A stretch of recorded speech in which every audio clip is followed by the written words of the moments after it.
My name is Lars Hedbor.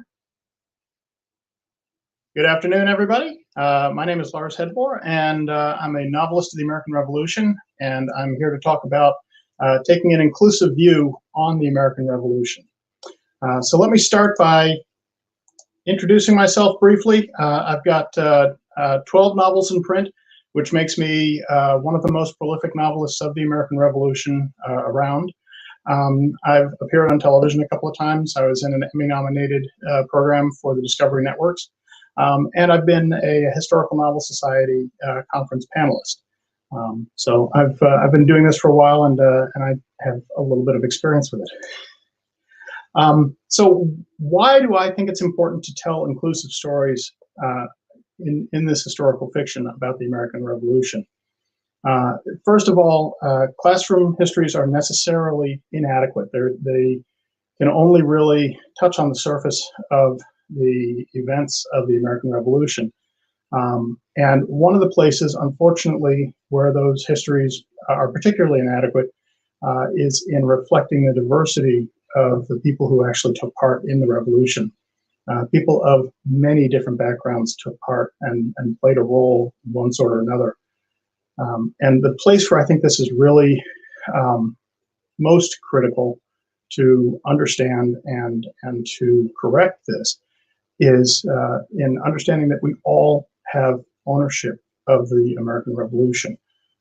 Too many times I hear people say, well, you know, that was those white men on horses with powdered wigs and all that nonsense, and it's simply not true. Every single American who was around had some role to play.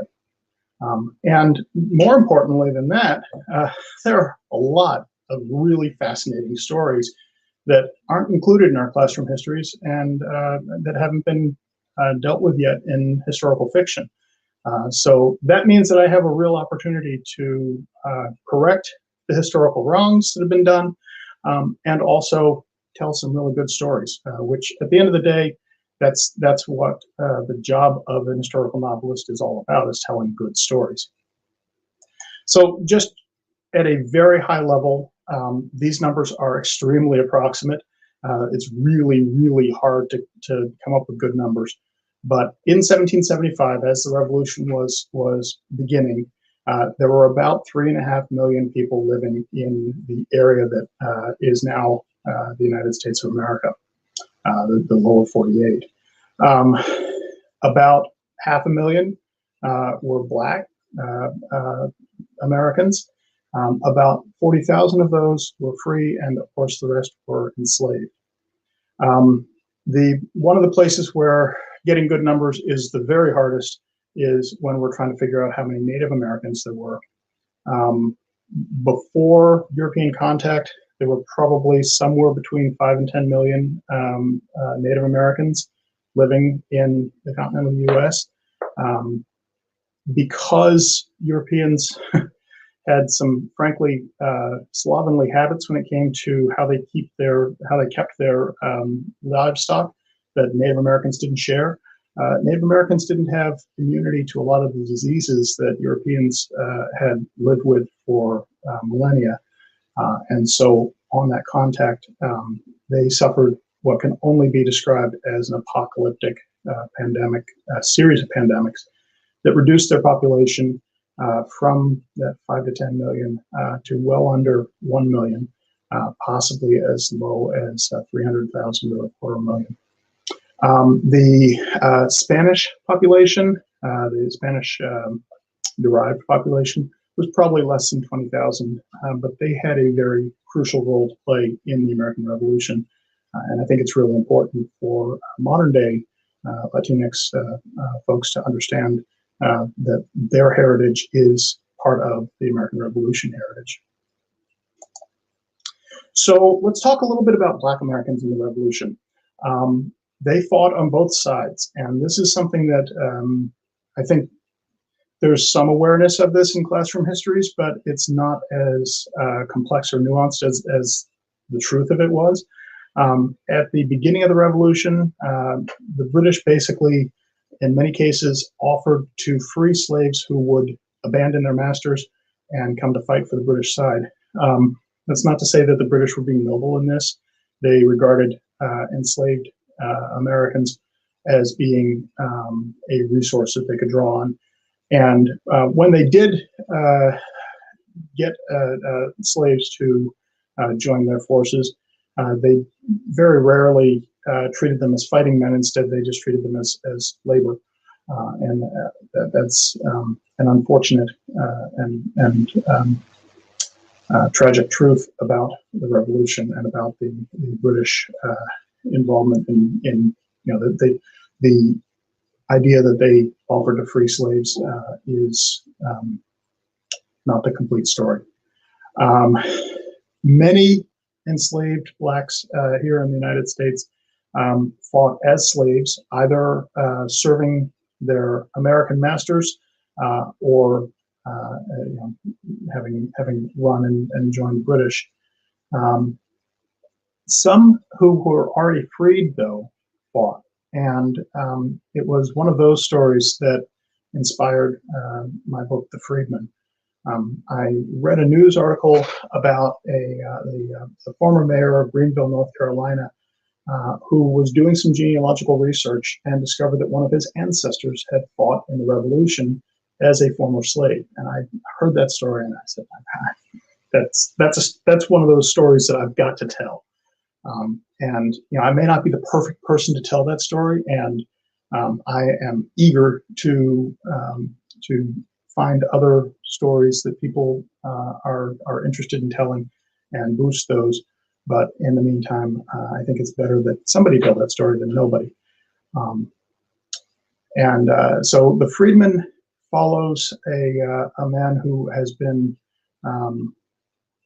not so much freed as discarded by his master, and shows how he makes that transition from slavery to being fully free, and why he would choose to fight for liberties that he would never get to enjoy himself, fighting basically for the possibility of freedom for his descendants.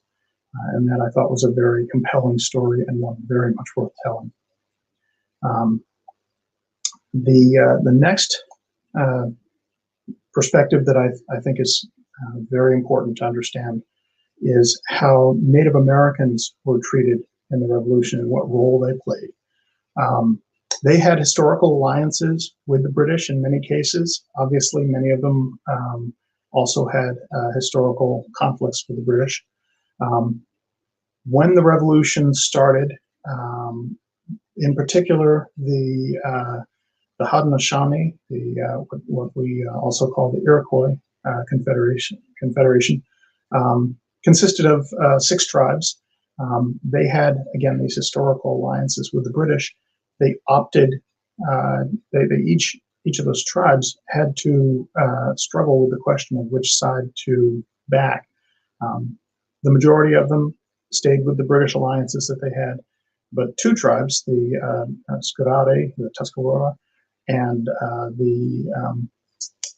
believe it was the Oneida, ended up joining the American side. And I thought that was a really fascinating and underexamined story of the Revolution.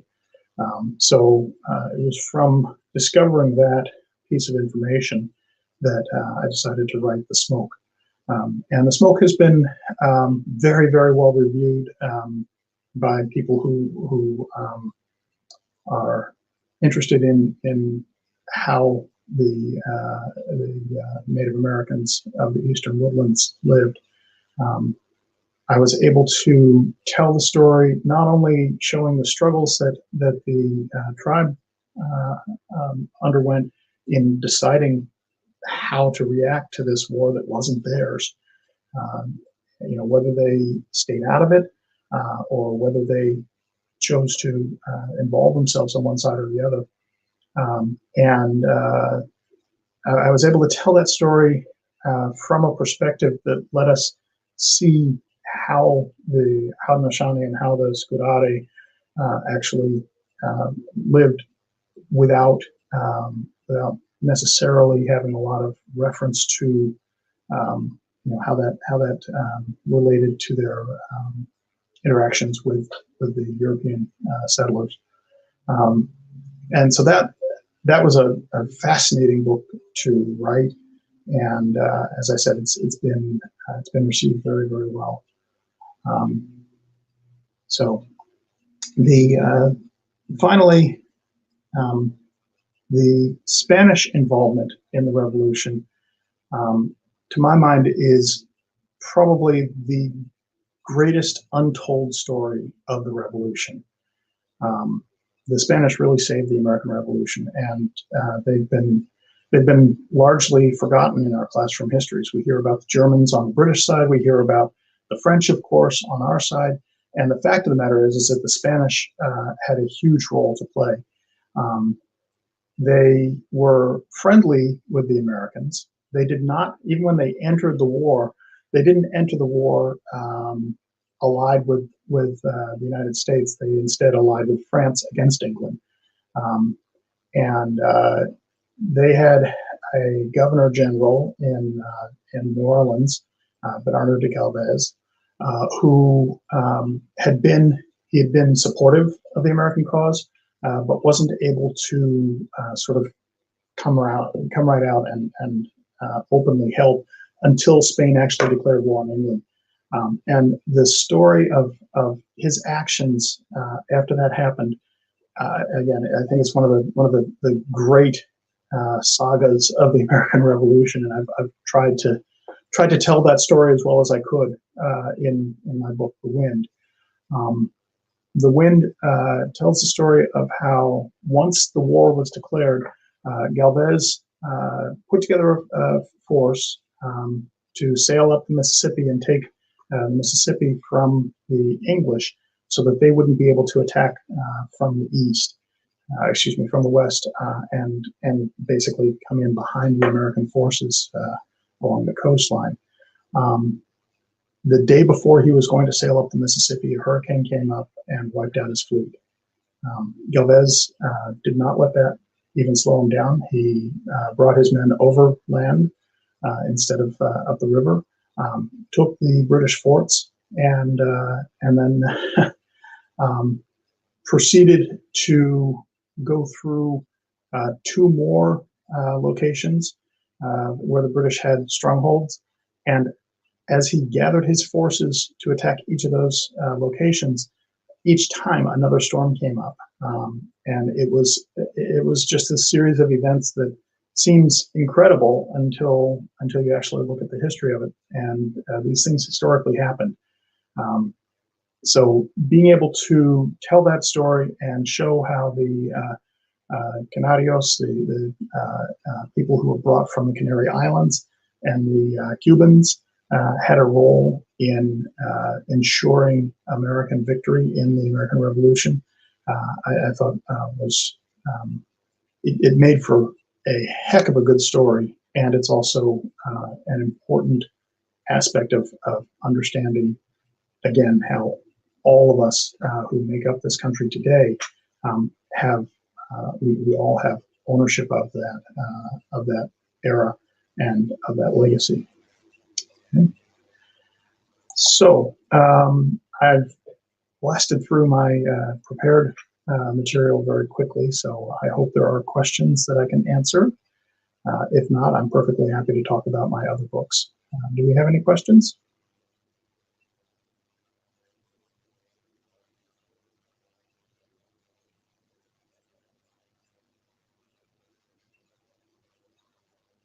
Okay.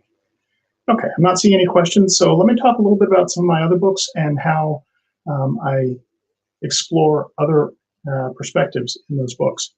One of the things that I think sometimes gets very short shrift is how the British and their loyal subjects here in the United States viewed themselves and viewed their role in the Revolution.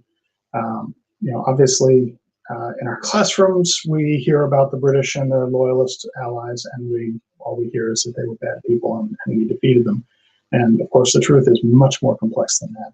So in my book, The Break, I tell the story of a loyalist who has to evacuate from Massachusetts with her father and winds up in Nova Scotia, trying to rebuild her life up there in a place full of all sorts of strange experiences and different people than she'd grown up with.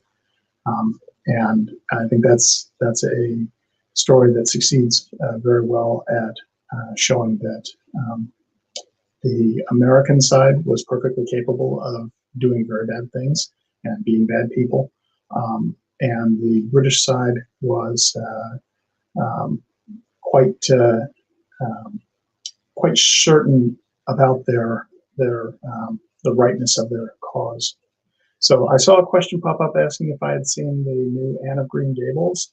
I have not, and I would be very interested in looking at that and seeing how they treated the native population, because obviously there's a lot of nuance available there to explore. Again, too much of our fiction and too much of even our nonfiction tends to look at Native Americans and either cast them as savages or cast them as noble people living in harmony with their universe, and neither one is true. They were people like you and I with a different perspective on the world, but it wasn't either an evil perspective or a perfect perspective. They were people, and they made mistakes, and they achieved magnificent victories, and both of those deserve to be acknowledged and treated with honesty and respect. So while I wait for any other questions that might come in, let me talk a little bit about, let's see, did I come across any records of native speeches that help my research? Oh, that's a great question. I didn't come across any specific records of speeches. I did, after I published The Smoke, I had an opportunity to look at the dialogue that was being presented at the Museum of the American Revolution, which has, if you haven't been to that in Philadelphia, I highly recommend it. They do an excellent job of reflecting many of these different perspectives in the revolution, and they have an exhibit that actually dramatizes the discussion within a Haudenosaunee tribe within one of their groups that really shows just how much consideration was being given and how careful that consideration was. And it was interesting to see that dialogue because it really echoed a lot of what my characters in The Smoke had to say to each other. And you know, in developing that piece of The Smoke, I didn't have a lot of written records to rely on in terms of things that were written down that Native Americans had said. But I relied on my research into what the motivations were that caused the Scudade to decide to join the American side. And you know, it may have been a simpler matter than is presented, but you know, I think there was a lot of complexity there. That is a great question. The question just came across: did I have to translate any documents from the Spanish for the wind? Yes, I did. I found myself at one point, I was reading a naval dispatch that Galvez had sent back to the British Admiralty, and it was not available in English. And so I had to read this very stilted 18th century Spanish in order to understand what had happened in the aftermath of the final hurricane that he was struck by as he exited the harbor in Havana on his way up to Pensacola to take out the last major British holding there. And so he lost about half his fleet, and there was quite an extensive report that he sent back that has not been published in English. And so I was able to find the original Spanish report, but again, it was in the stilted 18th century Spanish, and that was quite a challenge. I'm a linguist, but not that great a linguist, and Spanish is not one of the languages that I've studied extensively. So that was a lot of fun. But speaking of linguistics, one of the things that I did in each of these books, and in particular in the Wind and in particular in the Smoke and the Freedmen, was I tried to linguistically reflect how these people would have spoken, doing it in a way that was drawing on my knowledge of how people learn a new language. So to accurately build the dialogue that my Tuscarora characters had when they were speaking in English. When they were speaking in their own language, I rendered it just as colloquial English, just for simplicity. But when they were speaking to English speakers, I felt like I did need to reflect how they would have spoken. So I studied the structure of the Tuscarora language and combined that with my understanding of how Pidgins and Creole languages are developed, and was able to sort of map that to say, okay, he would have used a limited vocabulary, and it would have been applied to the grammatical structures that he was accustomed to. So that was how I did that. And then I did a similar process again in the Freedmen. So any last questions before we start to wrap things up here?